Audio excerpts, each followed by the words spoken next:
आप देख रहे हैं स्टार बिहार न्यूज और मैं हूं रंजीत मिश्रा। देखिए अभी हम मौजूद हैं वैशाली जिला राजद के कार्यालय में और इस अवसर पर आप देख सकते हैं राजद के राष्ट्रीय महासचिव, राजद के बिहार विधान परिषद के सदस्य, वहीं वैशाली जिला संगठन प्रभारी सैयद फैसल अली साहब आज जिला राजद के कार्यालय में कार्यकर्ताओं के साथ बैठक किए हैं। 28 नवंबर को बिहार के सभी जिलों पर राजद का महाधरना प्रदर्शन होने जा रहा है और इस अवसर पर आप देख सकते हैं राजद के जिला अध्यक्ष, राजद के महिला सेल के जिला अध्यक्ष सहित वैशाली जिला के राजद के सभी कार्यकर्ता पहुंचे हुए हैं। क्या कहेंगे सर 28 नवंबर के कार्यक्रम को लेकर? देखिए, हम लोगों का एक यह है कि जिस तरह से सरकार चल रही है और जो बिहार की स्थिति बनी हुई है, चाहे वो स्मार्ट मीटर को लेकर के हो, भ्रष्टाचार को लेकर के हो, गरीबों के शोषण को लेकर के हो, उन सारी चीजों पे, और जिस तरह से हत्याएं हो रही हैं, जिस तरह से कानून व्यवस्था एकदम चरमरा गई है बिहार में, उन सारी चीजों को मद्देनजर रखते हुए 28 तारीख को बिहार में राजद कार्यकर्ता सड़कों पर उतरेंगे, धरना प्रदर्शन करेंगे। उसी संबंध में हमारे जिला के जो अध्यक्ष हैं चंदनसी जी, इन्होंने एक यहाँ पे आज प्रेस वार्ता भी रखी थी और उसकी तैयारी हो और बढ़िया से हो, लोगों को उससे हम लोग जोड़ पाएं, इसलिए हम लोग यहाँ पे हैं और आपको के माध्यम से लोगों को आश्वस्त करते हैं, पूरे हाजीपुर की जनता को आश्वस्त करते हैं कि पूरे बिहार का ये मुद्दा है, जिला हाजीपुर का ये मुद्दा है। हम लोग इसके जान पर खेल जाएंगे, लेकिन इस सरकार की मनमानी अब नहीं चलने देंगे। लगातार आप लोग धरना प्रदर्शन के माध्यम से आवाज उठाते आ रहे हैं स्मार्ट मीटर के खिलाफ, लैंड सर्वे के खिलाफ, लेकिन सरकार सुन नहीं रही है, क्या करेंगे? देखिए, निरंकुशता बहुत दिन तक नहीं चलती है। बड़े बड़े निरंकुश शासन, पूरे दुनिया का अगर इतिहास देखिएगा तो बड़े बड़े निरंकुश शासक हुए जिन्होंने जनता की नहीं सुनी और बाद में उनको कोई सुनने वाला नहीं होता है और उनकी कोई चर्चा नहीं होती है इतिहास में। तो ये स्थिति है, इतिहास इसी गति से चलता है।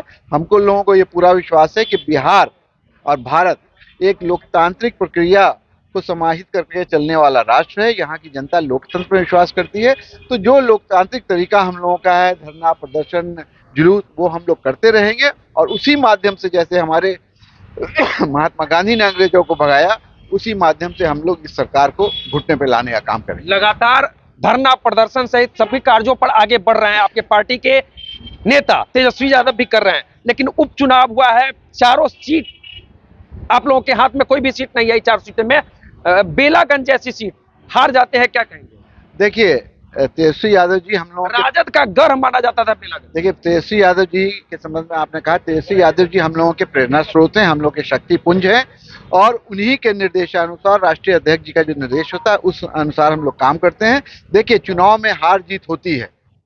4 सीटों के ऊपर और आप इंगित कर रहे हैं, ठीक है, वहां हम लोगों की पराजय हुई है, लेकिन वोट प्रतिशत हमारा नहीं घटा है। लोकसभा में भी हम लोगों का वोट प्रतिशत बढ़ा है और जो हार हुई है उससे हम लोग सीख लेंगे, सीख लेकर के 2025 में वैसी गलती ना हो पाए और हम लोग और बढ़ चढ़ करके चुनाव में को लड़े और उसका नतीजा आपको तिरहुत के स्नातक चुनाव में दिखेगा। आप देखिए कि कोई नहीं है हम लोग के टक्कर में स्नातक चुनाव में यहाँ पर, और ये तिरहुत का स्नातक चुनाव हम लोग जीतेंगे और 2025 का रास्ता जो है प्रशस्त करेंगे। एनडीए के नेता दावा कर रहे हैं कि 70% वोट हमने बनाया है तिरहुत स्नातक निर्वाचन क्षेत्र में, जीत तो हमारी पक्की है। जदयू के नेता दावा करते हैं कि ये सीट हमारी परंपरागत सीट नहीं है। आप किन लोगों की बात कर रहे हैं? उन लोगों की बात आप कर रहे हैं एनडीए और भाजपा के लोगों ने, जो ये कहते हैं कि आज़ादी हमको 14 साल पहले मिली है, 15 साल पहले आज़ादी मिली है, जब से मोदी जी का शासन आया तब से। तो ये लोग तो कुछ भी कह सकते हैं, इनके कहने पर मत जाइए। देखिए कि जमीनी स्तर पे कहाँ हैं वो लोग। वोट हम लोग के पास है, जनता हमारे पास है। कहीं कहीं हम लोगों से थोड़ी सी ये हो जाती है कि वोट पूरा संग्रहित नहीं हो पाता है वो नहीं, लेकिन अगर बात कीजिएगा वोट का, तो आज की तारीख में बिहार की सबसे बड़ी पार्टी और लोक सरकार की पार्टी राष्ट्रीय जनता दल है और पूरी जनता बिहार की इसके साथ। 2025 विधानसभा चुनाव की सरगर्मी अब बढ़ने लगी है सर, क्या कहेंगे 2025 में क्या होगा? जैसे हमने कहा ना, कोई नहीं है टक्कर में, तेजस्वी जी के टक्कर का कोई एक नेता बता दीजिए। चलिए आप बताइए, बिहार स्तर में कोई ऐसा आदमी जो उनके समकक्ष हो, आयु के हिसाब से या समय और काल के हिसाब से, जो तेजस्वी यादव जी को टक्कर दे सकता? कोई नहीं है टक्कर में उनके। बिहार में अगर कोई उभरता हुआ सितारा है जिसको राष्ट्रीय स्तर पर लोग देख रहे हैं, अंतर्राष्ट्रीय स्तर पर देख रहे हैं, इंग्लैंड अमेरिका से उनको बुलाया जा रहा है व्याख्यान के लिए और उनके विचारों को जानने के लिए, उनकी लड़ाई को जानने के लिए, तो वो तेजस्वी यादव है। तेजस्वी यादव के इतना बड़ा नेता, जिसके पास अपना जनाधार हो, जिसके पास अपना वोट का आधार हो, वो कोई दूसरा नहीं, इसीलिए ये बौखलाए हुए हैं इंडिया वाले। पीएम बनेंगे 2025 में तेजस्वी यादव? निश्चित बनेंगे, और वो बनेंगे नहीं, जनता उनको बनाएगी। जनता के लाल हैं वो, लालू के लाल हैं, जनता के लाल है।